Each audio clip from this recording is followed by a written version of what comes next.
seconds of 2019 ticked away. Jubilant revelers in Times Square were eager to embrace a new year, blissfully unaware what the next 12 months would bring.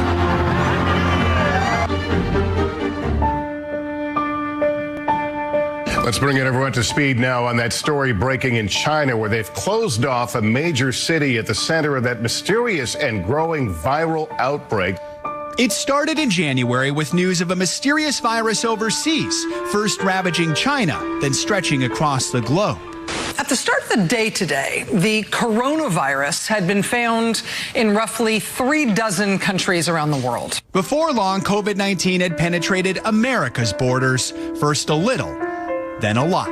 Now more than 500 cases of coronavirus here in the United States. The NCAA officially canceled the March Madness tournaments, men and women. The latest in a string of major cancellations. As the virus spread, our vernacular swelled. Social distancing. Social distancing. Social distancing. Even the word Zoom took on new meaning. Mine's a quarantine because it's water. We were told to stay home, work from home, learn from home. I'm working from home. Craig and Al are working from home. A shift that forced news anchors and hosts to transform their personal dwellings into TV studios. Can I do that again? Yep, you can. Hold on, let me tell the joke first. We longed for our friends and scoured for everyday staples like toilet paper and Clorox wipes. But more than that, we mourned for those we lost, as cases in New York skyrocketed so rapidly, freezer trucks served as mobile morgues. In a city stifled by the constant screams of sirens, at 7 p.m. each night, the soundtrack shifted in tribute to healthcare heroes on the front lines. Comforting sounds also filled the air when coronavirus survivors were finally released from hospitals. In the spring, a new normal started to take shape. The first greeting is a sign at the front door saying everyone who enters is required to wear a face covering. But for some, patience wore thin. Protesters, some of them armed, called for an end to COVID restriction. Well, that thing on our face was on everyone's mind. Excuse me. This nation is built on a constitution that protects the people from the government instead of the government from the people.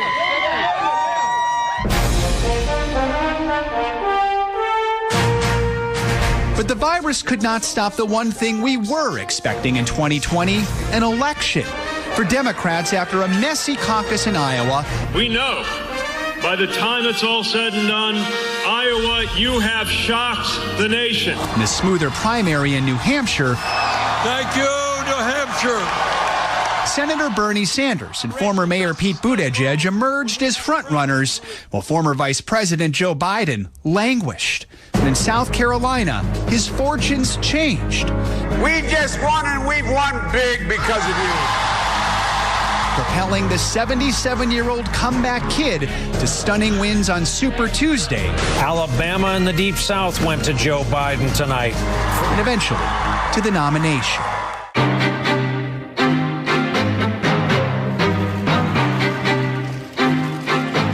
For his general election opponent, 2020 started with an impeachment trial. Raise your right hand. Though President Trump was acquitted, one Republican senator did vote to convict him of abuse of power. The president is guilty of an appalling abuse of public trust. One day earlier in the neighboring House chamber, the president delivered what would be his final State of the Union address. The state of our union is stronger than ever before. The tensions in the room punctuated by what Speaker Pelosi did with that speech.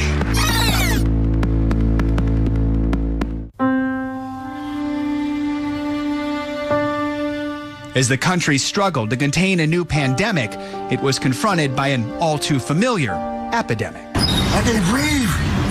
The death of George Floyd, pinned beneath the knee of a Minneapolis police officer, ignited a nationwide movement against racial injustice.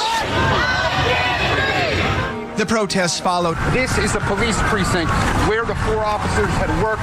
Not just the death of Floyd, but of Breonna Taylor in Kentucky, Ahmaud Arbery in Georgia, and so many more.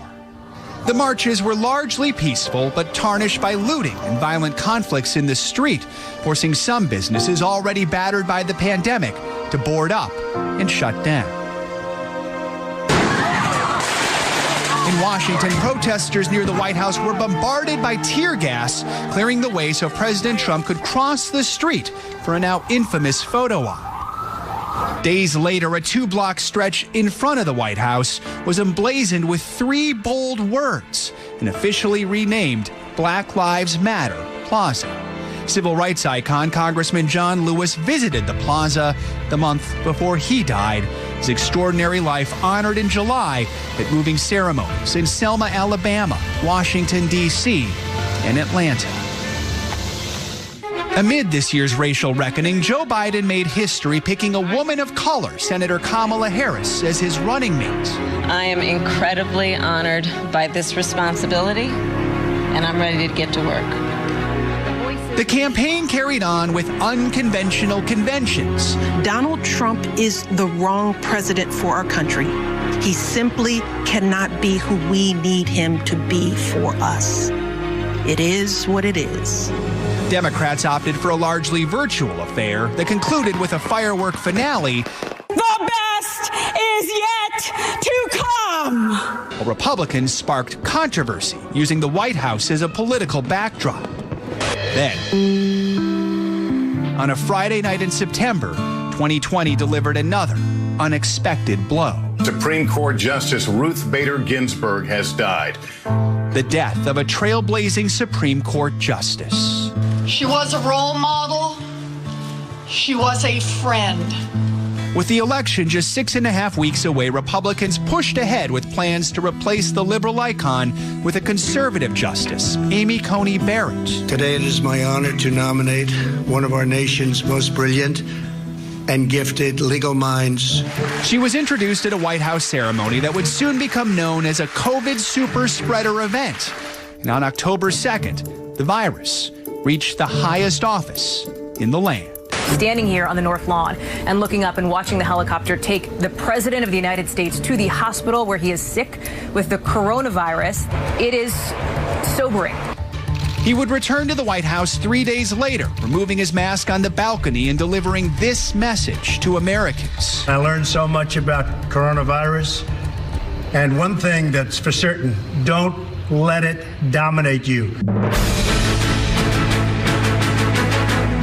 It was a stunningly short blip in the campaign, bookended by 2 debates. Did you use the word smart? Don't ever use the word smart with me. The first one, Proud Boys, stand back and stand by. A raucous event. Why would you answer that question? The question is, radical left. Will you shut up, man? Listen, final one, much calmer.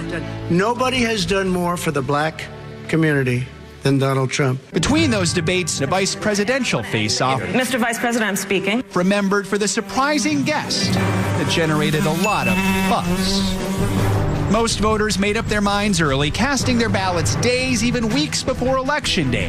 Their prompt actions would not be rewarded with a quick decision. In Wisconsin, in Georgia, in North Carolina, we have one close race after another. For days, captivated voters monitored every minor update in swing state totals. 2 days out from Election Day and still no clear winner. Until the Saturday after the election finally delivered a decision. Okay, we have an announcement to make. Joe Biden is president-elect. That night, the president-elect and his history-making VP-elect addressed a divided nation. I pledge to be a president who seeks not to divide, but unify. Still, President Trump refused to concede. It was a rigged election. Despite no evidence of widespread fraud. All the while, the coronavirus surged across America, overrunning hospitals from coast to coast. We as a country are in a very, very difficult, if not crisis, situation. No doubt 2020 will be remembered as the year that showed little mercy. The year that started with a helicopter crash that killed basketball great Kobe Bryant, his daughter Gianna, and 7 others. The year that robbed us of Jeopardy host Alex Trebek, Black Panther star Chadwick Boseman, musician Eddie Van Halen, actress Naya Rivera, and so many more.